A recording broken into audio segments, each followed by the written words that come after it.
Quiero primeramente compartir unos versículos en Habacuc, unas palabras del profeta Habacuc, y vamos a leer en el capítulo 1, en el versículo 2. Mire las preguntas que Habacuc le hace a Dios. ¿Hasta cuándo, oh Jehová, clamaré y no oirás? Y daré voces a ti a causa de la violencia y no salvarás. ¿Por qué me haces ver iniquidad y haces que vea molestia? Destrucción y violencia están delante de mí, y pleito y contienda se levantan. Cualquier parecido a la realidad es pura coincidencia en este tiempo. ¿Alguna vez usted le ha preguntado al Señor: ¿hasta cuándo voy a clamar, Señor?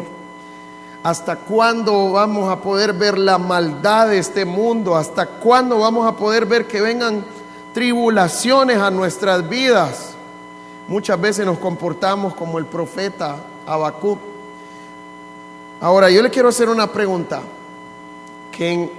Si alguien en este salón, quiero que me levante la mano la persona que nunca ha pasado por problemas en este salón. Ninguno me levanta la mano, ¿verdad? Todos tenemos problemas, ¿sí? Y están a la orden del día. Todos tenemos tribulaciones, todos tenemos preocupaciones, todos tenemos en algún momento gente que nos trata mal también. Todos hemos pasado por eso, ¿sí? Ahora, es una realidad en nuestras vidas.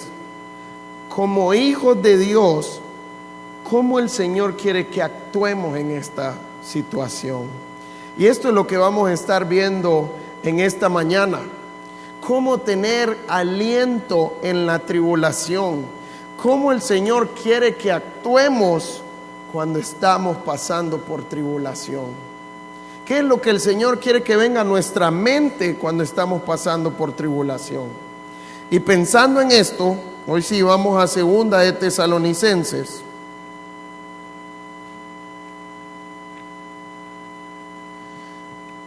Segunda de Tesalonicenses capítulo 1, y para ver el primer punto vamos a comenzar en el versículo 5. Dice: esto es demostración del justo juicio de Dios, para que seáis tenidos por dignos del reino de Dios, por el cual asimismo padecéis, porque es justo delante de Dios pagar con tribulación a los que os atribulan, y a vosotros que sois atribulados, daros reposo con nosotros, cuando se manifieste el Señor Jesús desde el cielo con los ángeles de su poder. En la primera parte, en el versículo 5, Dios nos dice: esto es demostración del justo juicio de Dios. Y el primer punto que vamos a ver en esta mañana, que es importante en el momento de pasar tribulaciones, es que necesitamos entender el justo juicio de Dios. Necesitamos ver cómo es que Dios va a ejercer su juicio justo al mundo. Y para esto es importante primero diferenciar que cuando hablamos del justo juicio de Dios, Dios va a tratar con dos grupos de personas. Y es lo que vamos a ver en el pasaje, cómo va a tratar con estos dos grupos de personas en su justo juicio. El primer grupo van a ser los creyentes, los hijos de Dios. Y el segundo grupo del que va a hablar el Señor, que va a ejercer juicio, es en los impíos, en los no creyentes. Entonces vamos a ver qué es lo que dice la palabra, cómo va a ser el juicio a cada uno de ellos. Primero dice en el versículo 5, hablando de sus hijos, dice: esto es demostración del justo juicio de Dios. ¿Cuál es el propósito? Para que seáis tenidos por dignos del reino de Dios, por el cual asimismo padecéis. La primera parte es que la meta es que podamos ser tenidos por dignos del reino de Dios.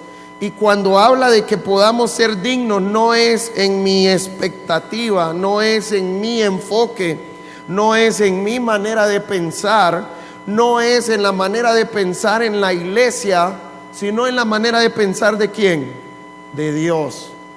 Dios lo que quiere es que seamos dignos del reino de Dios. Y por eso el primer punto, cuando habla de los creyentes, lo primero que va a hacer en sus hijos es que los va a preparar para el reino de Dios. Pregunta, ¿esto va a ser hasta que nos muramos o está desde ahorita preparándonos?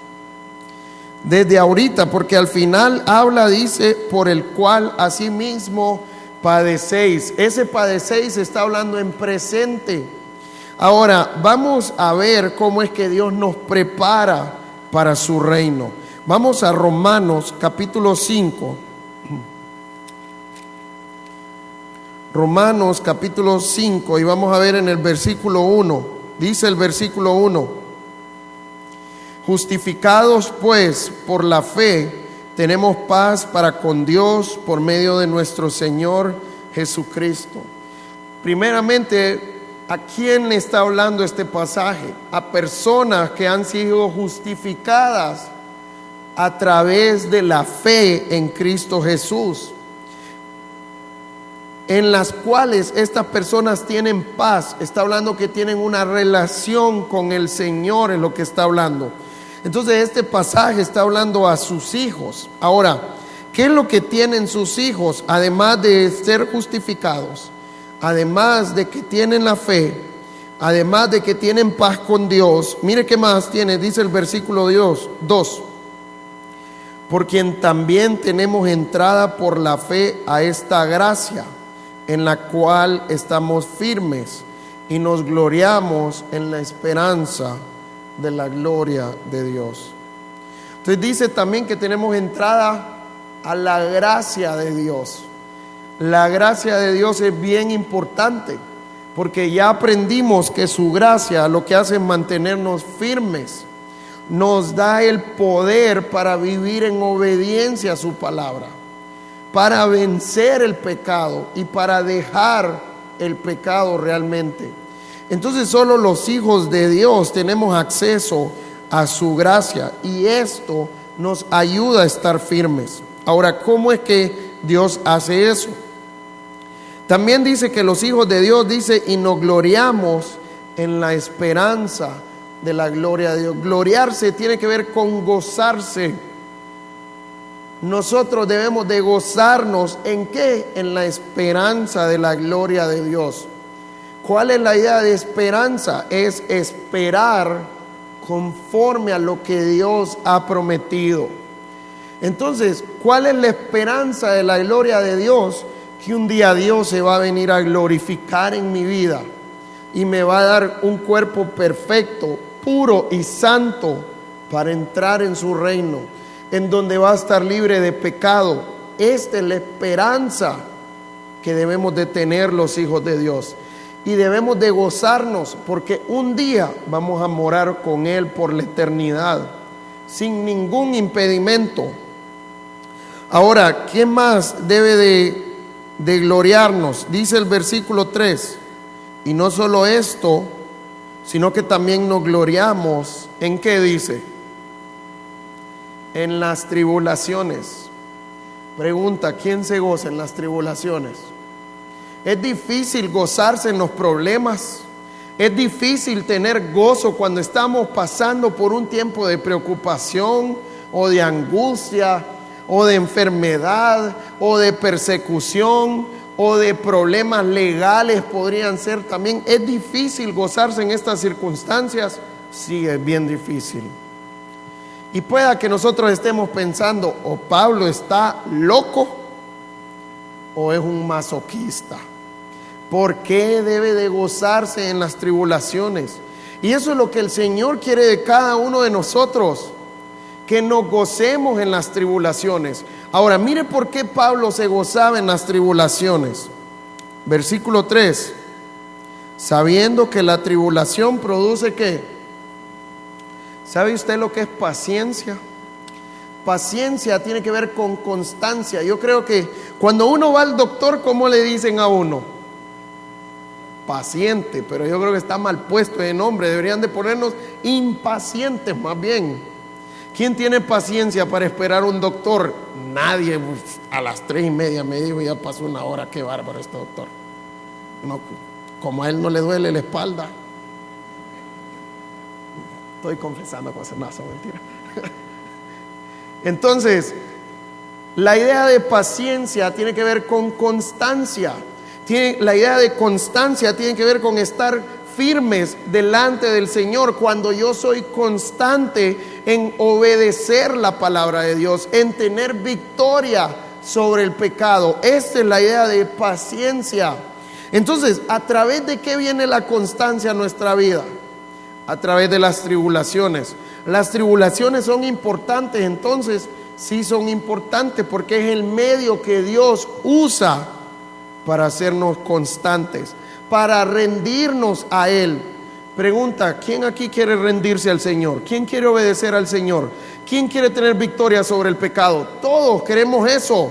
Si somos hijos de Dios, debemos de anhelar vivir en obediencia a la palabra de Dios. Y por eso necesitamos entender que Dios usa las tribulaciones para esto, para que podamos ser obedientes a su palabra. ¿Qué más produce? Dice, y la paciencia prueba. ¿Y la prueba qué produce? Esperanza. Esperanza tiene que ver con algo que yo espero que Dios me ha prometido. Y todo esto viene a través de la tribulación. Y por eso es que Pablo se gozaba en las tribulaciones, porque sabía que Dios estaba tratando con él y porque sabía que el propósito de Dios era santificarlo. Y eso es lo que el Señor quiere hacer en nuestras vidas como hijos de Dios, santificarnos y de esta manera prepararnos para su reino, para vivir con Él por la eternidad. Entonces, el primer grupo con el que está tratando ahorita el justo juicio de Dios es con los creyentes. Pero el pasaje nos presenta otro grupo, versículo 6, en 2 de Tesalonicenses 1. Dice el 6, porque es justo delante de Dios pagar con tribulación a los que os atribulan. Entonces, vamos a entender esta parte. Vamos a 1 de Pedro, capítulo 4. ¿Quiénes son los que nos atribulan a nosotros, a los creyentes? 1 de Pedro, capítulo 4, en el versículo 3 dice, primero en este pasaje Dios le habla a los creyentes. Mire lo que Dios nos dice a nosotros: baste ya el tiempo pasado para haber hecho lo que agrada a los gentiles, andando en lascivias, concupiscencias, embriagueces, orgías, disipación y abominables idolatrías. Dios le dice a sus hijos, ya basta. ¿Qué significa ya? Baste ya. ¿Será que baste ya significa entre en un proceso para que usted pueda dejar todo esto? No. ¿Qué significa basta ya? Ya no más. Si yo le digo a una persona, usted está despedida de su trabajo, ¿será que deme un mes para terminar? No, si a mí me despiden hoy, yo mañana ya no me puedo presentar a trabajar en ese lugar. Es lo mismo este baste ya. Dios está diciendo, ya basta de estas prácticas. Ya basta de blasfemar mi nombre. Esto es lo que el Señor anhela de cada hijo de Dios, de cada creyente, que dejemos las prácticas que a Él no le agradan y que dejemos de blasfemar el nombre de Dios de esta manera. Ahora, dice que nosotros hacemos o hacíamos lo que le agrada a los gentiles. Los gentiles son las personas que no conocen a Dios. Y pueda que usted pueda recordar en el tiempo que usted era no creyente. Ahora yo puedo ver con las personas con las que yo compartía, ya sea con familiares o amigos que no conocen a Cristo, y yo los veo, yo hacía eso. Porque ya no nos agrada después, porque Dios nos transforma. Pero en el momento nosotros nos agradábamos de esas cosas y disfrutábamos hacer esas cosas. ¿Y cuál es la meta? Dios quiere transformarnos como sus hijos. Que lo que antes me agradaba como no creyente, que blasfemaba el nombre de Dios, Él va a transformar mi vida para no seguirme agradando más de esas cosas. Ahora, ¿qué van a hacer los gentiles con los hijos de Dios? Dice el 4: a estos les parece cosa extraña que vosotros no corráis con ellos en el mismo desenfreno de disolución y os ultrajan. Entonces, ¿qué va a pasar cuando usted conozca a Cristo y con la gente que usted se llevaba que no conoce a Cristo, que va a empezar a decir: ya te arruinaste vos, ¿qué te pasa? Y se van a empezar a burlar de usted, lo van a empezar a marginar, van a empezar a hacer un montón de cosas. Si realmente usted ha conocido a Cristo y se está rindiendo al Señor, ellos van a decir: ¿qué le pasa a ese que ya no anda con nosotros? ¿Qué le pasa a ese que ya no se goza con nosotros? Es que está mal, tenemos problemas, ¿qué crees? Ellos se van a sorprender que ya no estemos con ellos teniendo las mismas prácticas. Y al final, ¿qué dicen que van a hacer? Nos van a ultrajar, se van a burlar de nosotros, van a molestarnos. ¿Cuál debe ser nuestra actitud en cuanto a esto? Dice el versículo 5: vénguese de todos ellos hasta que paguen y sufran lo que le han hecho a usted. Eso es lo que dice el versículo 5. Nos gustaría que dijera eso. Así leen muchos. Versículo 5. Pero ellos darán cuenta al que está preparado para juzgar a los vivos y a los muertos. ¿A quiénes les van a dar cuenta a ellos? ¿A mí? A Dios. Nuestra responsabilidad como hijos de Dios, nosotros hasta le decimos a Dios: tranquilo, Señor, de este me encargo yo, no te metas. Pero ¿qué es lo que el Señor quiere que hagamos? Nuestra responsabilidad como creyentes: que perdonemos a las personas que nos ofenden, porque ofenden esas cosas, y que mostremos el amor hacia estas personas. ¿Cómo nosotros mostramos el amor hacia estas personas? 1, orando por la salvación de ellos, y 2, compartiéndoles el evangelio si Dios me diere oportunidad para hacerlo también.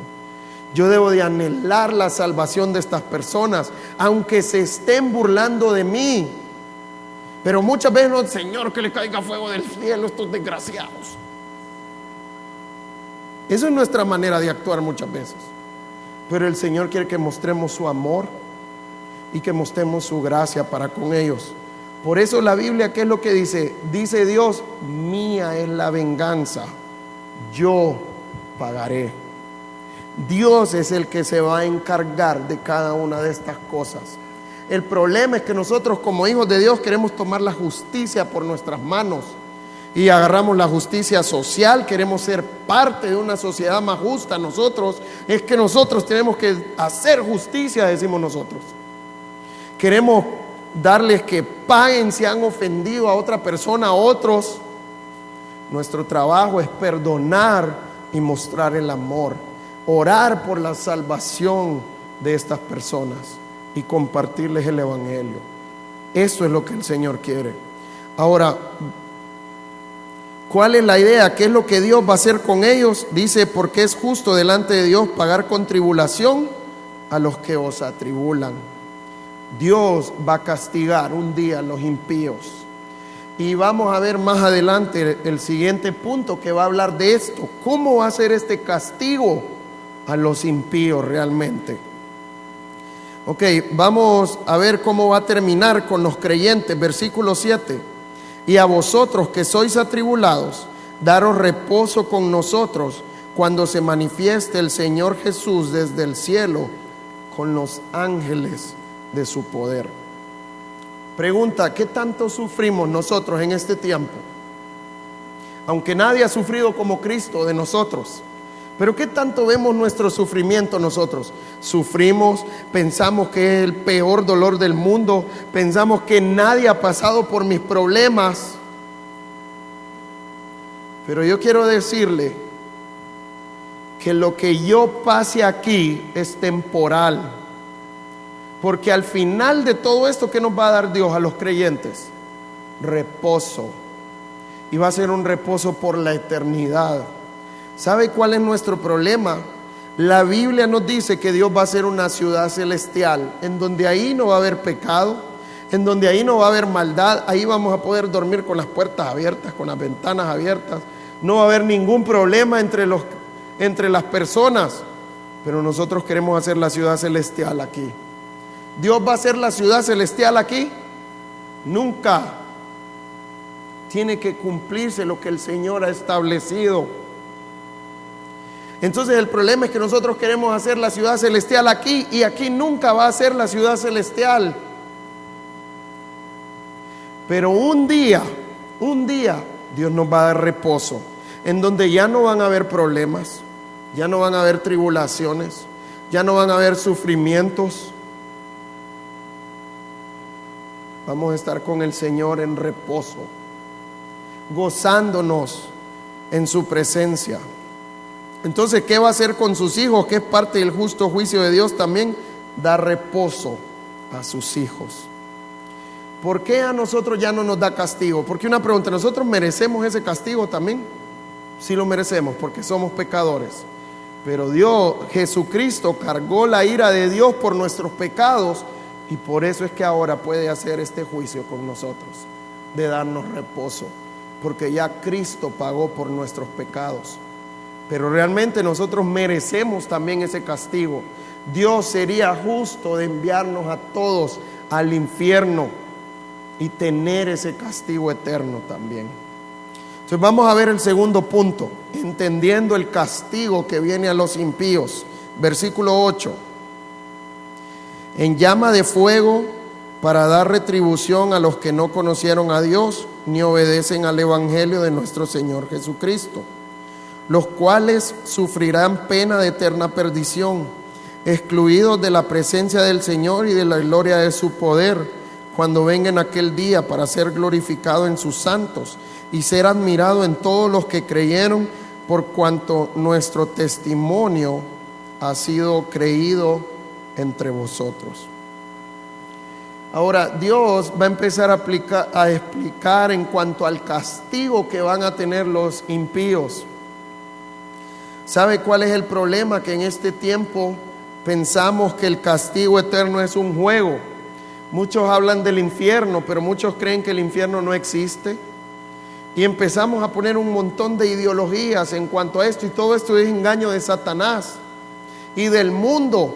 El infierno es real, y ese castigo va a ser real para los impíos. ¿Cuáles son los impíos? Los que perseveran en el pecado sin arrepentimiento. Estos son los impíos que van a sufrir este castigo. Y vamos a ver, el pasaje lo dice claramente quiénes son los que van a sufrir este castigo. Ahora, mire cómo va a ser el castigo de Dios. 8. En llama de fuego para dar retribución a los que no conocieron a Dios ni obedecen al evangelio de nuestro Señor Jesucristo. Cuando nosotros pensamos en una llama de fuego, si yo pienso que tengo una llama de fuego y yo meto mi mano en esa llama de fuego, ¿usted cree que eso nos vamos a gozar? ¡Ay, qué rico el fuego! No, nos va a hacer una quemadura, ya sea de primero, de segundo o de tercer grado.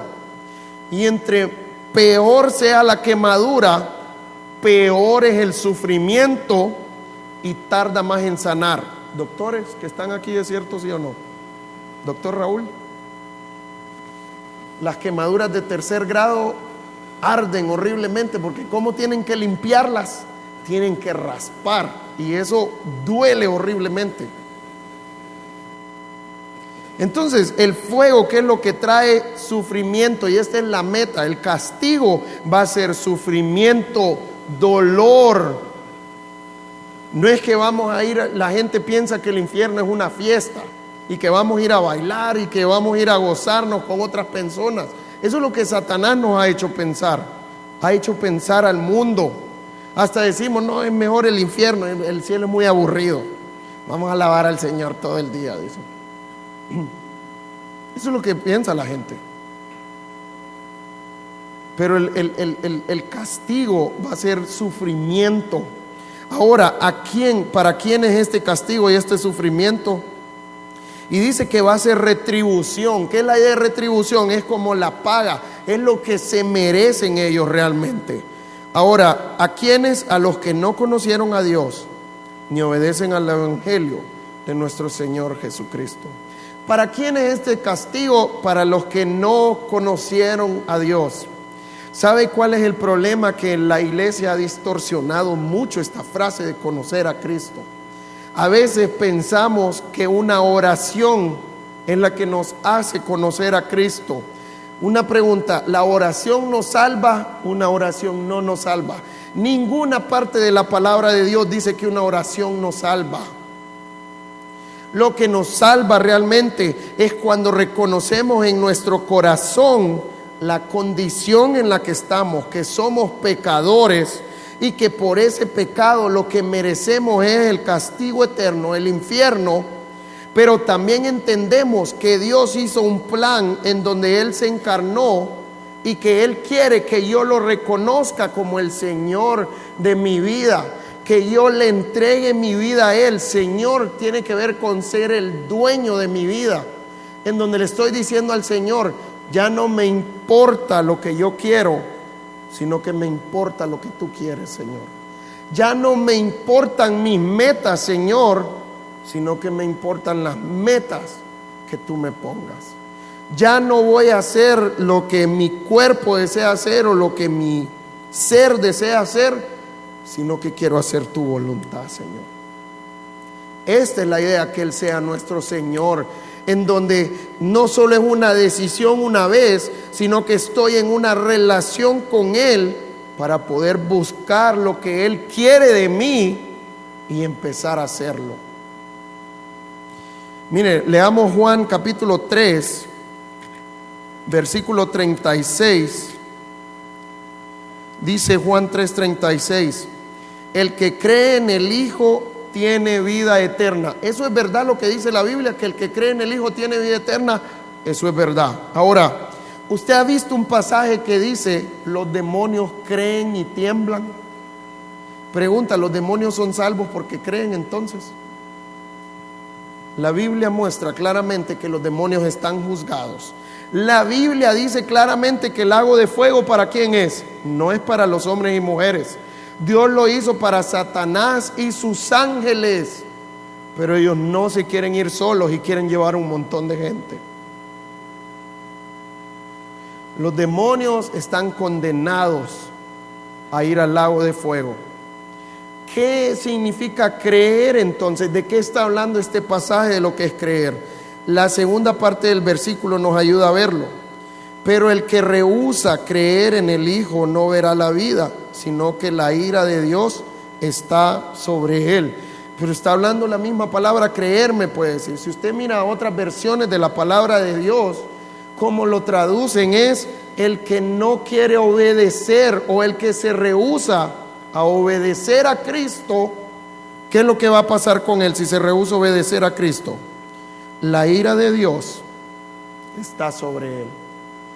No usa la misma palabra creer de arriba, usa otra palabra que lo que significa es que no obedecen a Dios. Entonces, ¿cuál es el punto? Si yo digo que creo en Dios, que creo en su evangelio, que creo en mi Señor, ¿qué es lo que va a pasar en mi vida? Voy a querer obedecer su evangelio. ¿Cuál es el evangelio? Porque ahora hay un montón de evangelios en la calle.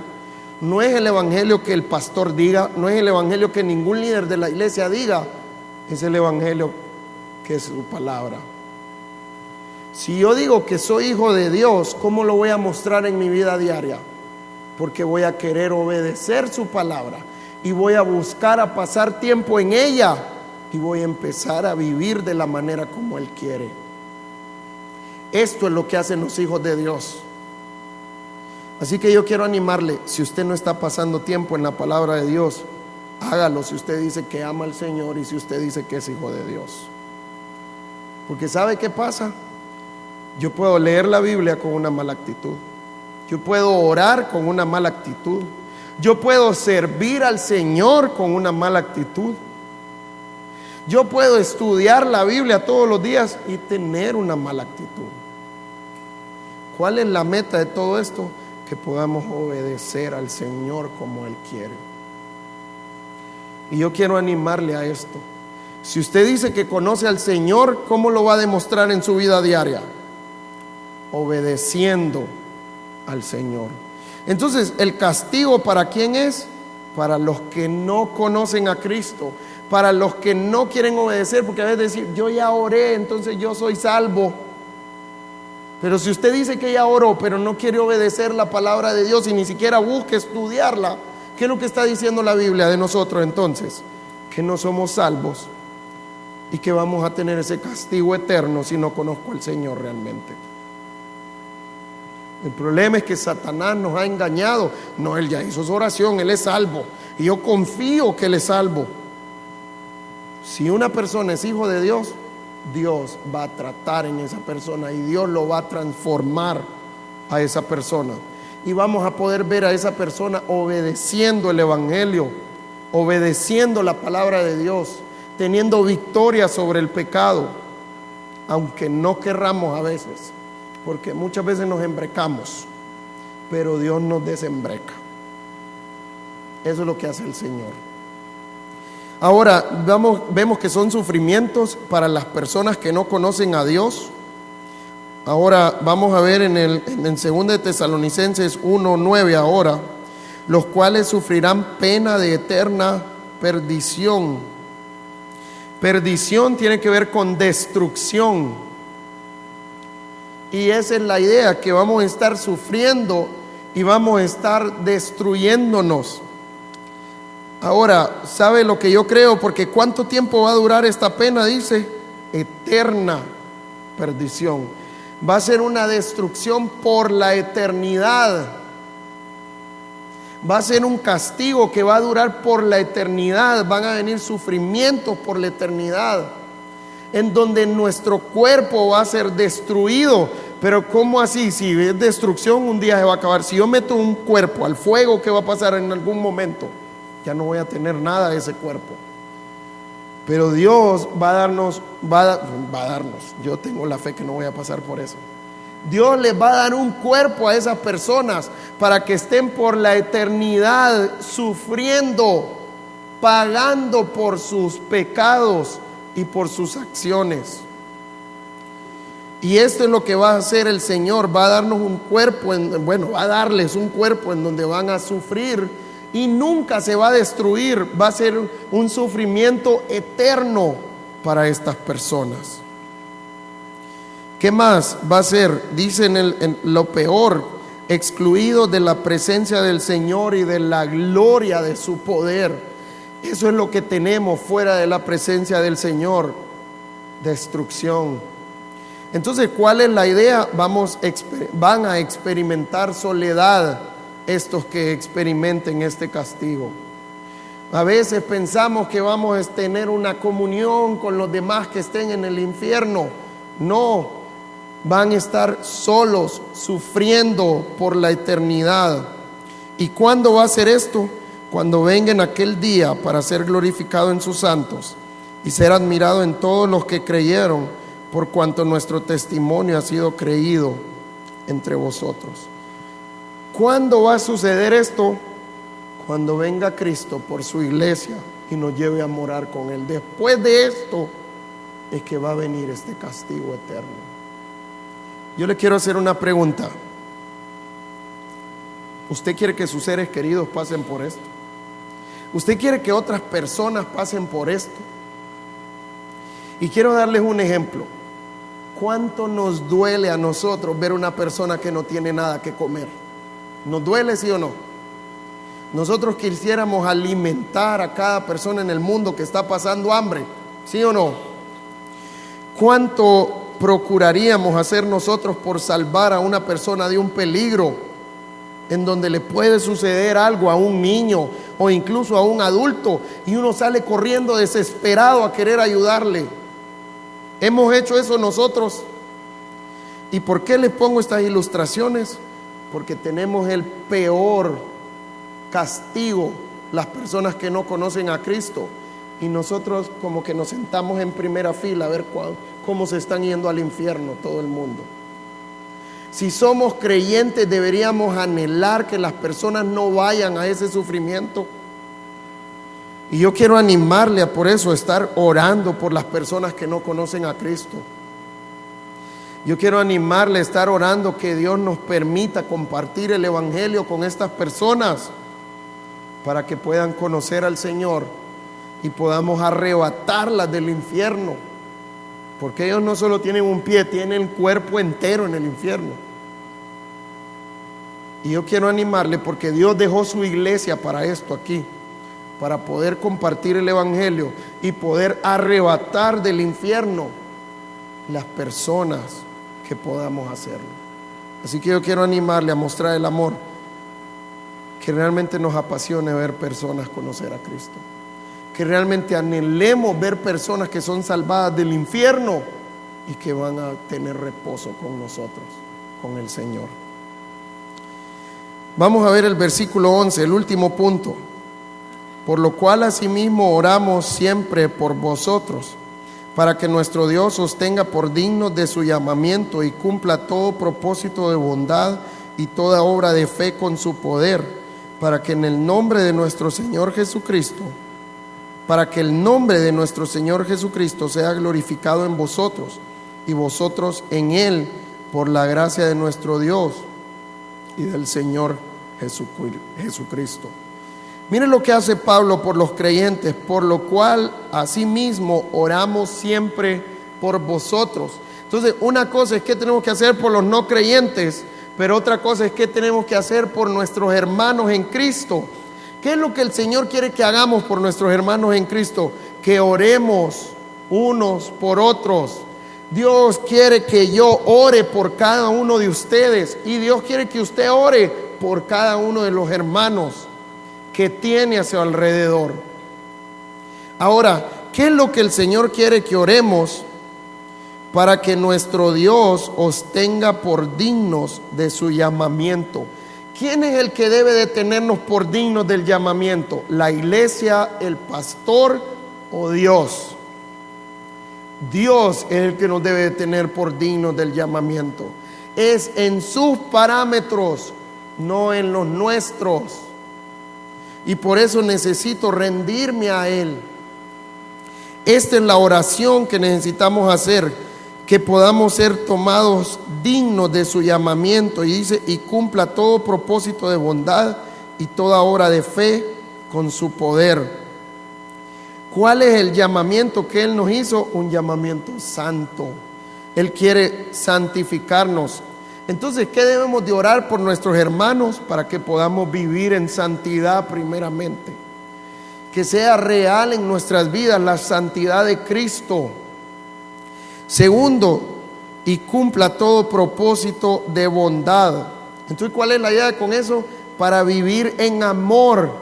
Que podamos ser reflejos del amor de Cristo, tanto a los no creyentes para que sean salvos, como a los creyentes para servirles y animarles a crecer en el Señor. ¿Sabe qué es lo que pasa? Que nosotros, en vez de ser reflejos del amor, somos los que atribulamos los hermanos también. Así que yo quiero animarle a cuidarse de eso, a que nos cuidemos, que no somos nosotros los que estamos atribulando a nuestros hermanos, más bien, en vez de animarlos a rendirse al Señor y siendo apoyo para su hermano, más bien. Y al final dice, y toda obra de fe, y dice que todo es por su poder. Nuestra oración debe ser que vivamos por su gracia, y esto viene al vivir por la fe de Jesucristo, al vivir conforme a su palabra. Yo quiero animarles a estar orando por estas tres cosas, por sus hermanos, porque pueda vivir en santidad, porque pueda ser un reflejo de amor y porque pueda vivir por fe. Y si nosotros hacemos eso, ¿cuál es el propósito de todo esto? 12, y para terminar, para que el nombre de nuestro Señor Jesucristo sea glorificado en vosotros y vosotros en Él, por la gracia de nuestro Dios y del Señor Jesucristo. Entonces, ¿cuál es la meta para que nosotros podamos, para que Él pueda ser glorificado en nosotros primeramente. ¿Cuál es la idea? Que Él se glorifique en nosotros, que Él haga su imagen en mí, que realmente no solo sea algo externo en donde yo digo que leo la palabra de Dios o en donde yo digo que oro, sino que realmente por la obra que Dios está haciendo en mí, Él me está haciendo a la imagen de Cristo y estoy viviendo como vivió Cristo mismo, en donde estoy rendido a Él y estoy haciendo su voluntad. Y de esta manera es que vamos a glorificar el nombre de nuestro Dios. Así que yo quiero animarle a poder rendirse al Señor primeramente, para que el Señor lo pueda transformar, y segundo, que pueda orar por otros hermanos que puedan crecer en el Señor y que su vida pueda ser transformada, y tercero, que podamos ser un reflejo de amor para las personas que no conocen a Cristo. ¿Cómo? Orando por su salvación, pero también compartiendo el Evangelio cuando Dios me da oportunidad de hacerlo. Vamos.